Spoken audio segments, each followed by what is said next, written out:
आज का विषय है ज्योतिष में अस्त ग्रह और जीवन में किस विशेष कार्य हेतु आपको कोई भी ग्रह अस्त मिलता है। चार्ट में जो ग्रह अस्त होता है ना, उससे एक विशेष ग्रह माना जाता है।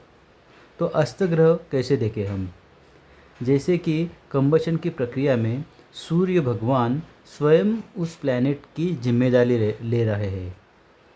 जब आपको सरकारी कर्तव्य के लिए बुलाया जाता है तो अन्य सभी कर्तव्य जो आप उस समय कर रहे थे समाप्त हो जाते हैं, या फिर वो काम बाईपास किए जाते हैं, या स्पेशल परमिशन के तहत आपको कुछ छूट मिल जाती है और सभी कानूनों को दरकरार कर दिया जाता है क्योंकि आप राजा के लिए काम कर रहे हो।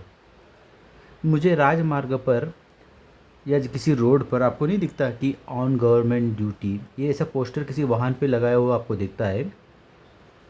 वो वैसा वाहन मुझे बहुत पसंद है क्योंकि कोई अन्य अधिकारी उन्हें परेशान न करे, इसलिए वो पोस्टर लगाया जाता है और उन्हें स्वतंत्र रूप से घूमने दे।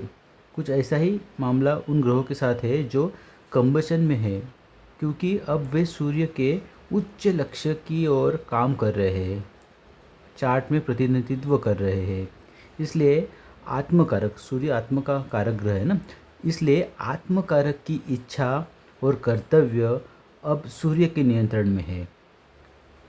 हम इन मामलों के उदाहरण के साथ देखेंगे, जैसे कि एक नोबेल पुरस्कार विजेता जिसका आत्मकारक बुध अस्त था, उसके उसका एक बच्चा था, क्योंकि बुध मरक्यूरी छोटे बच्चों का कारक है ना, तो उसका एक बच्चा था जो किस विदाउट शादी उसको हुआ था और उसने उसका ओनरशिप नहीं लिया था क्योंकि उसका बुध अस्त था लेकिन वो नीच था। तो ये पेंडिंग कर्मा थे उस अस्त प्लैनेट के रिलेटेड।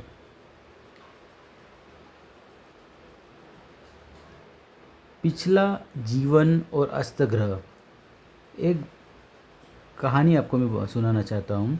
अस्त ग्रह के ना दो नियम हैं ज्योतिष में। अस्त ग्रह के दो नियम हैं। जब पिछले जीवन में किसी ग्रह की ऊर्जा आप पूरी तरह से आत्मसात करते हैं तो इस जीवन में आपको वह ग्रह कंबस्ट रूप में मिलता है, क्योंकि सूर्य का राजा होना आपके कौशल को बहुत मूल्यवान मानता है और आप या तो उस ग्रह को सिंह राशि में ले जाते हैं या उसके बगल में।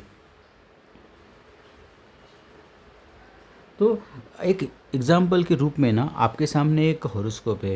ये हॉरोस्कोप जो है ना वो अमिताभ जी का है और इस हॉरोस्कोप में आपको मंगल, बुध और शुक्र ये प्लैनेट अस्त हुए मिलेंगे। तो ये जो भी प्लैनेट है, ये प्लैनेट जिस भी भाव को रिप्रेजेंट करते हैं या उस प्लैनेट का जो भी सिग्निफिकेशन है उसके रिलेटेड इनको सरकार की ओर से, सूर्य गवर्नमेंट है, सूर्य पिता है, सूर्य इज़ गवर्नमेंट, ओके, तो या सूर्य बॉस भी है, तो उन सब से इनको कुछ छूट मिल जाती है। जैसे मंगल 10th हाउस का लॉर्ड है, तो कार्य क्षेत्र में उनको बहुत सारी छूट मिल जाएंगी, उनके लिए बहुत सारे रूल्स बाईपास किए होंगे। जैसे थर्ड लॉर्ड मार्स है, थर्ड हाउस जो होता है डॉक्यूमेंटेशन का होता है, या किसी चीज़ का रजिस्ट्रेशन करने गए या कुछ भी डॉक्यूमेंटेशन के रिलेटेड काम किया तो उनके लिए बहुत सारे रूल्स बाईपास किए जाएंगे। ये उन्होंने उनके निजी जीवन में अनुभव किया होगा। एक दूसरा एक हॉरोस्कोप है मेरे सामने।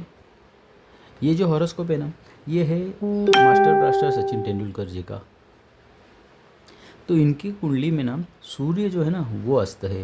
अगर आप देखोगे, सूर्य 10th हाउस का लॉर्ड है, थर्ड हाउस का लॉर्ड है, और शुक्र जो है 10th हाउस का लॉर्ड है और थर्ड हाउस का लॉर्ड है, और वो सूर्य के साथ अस्त हुआ है।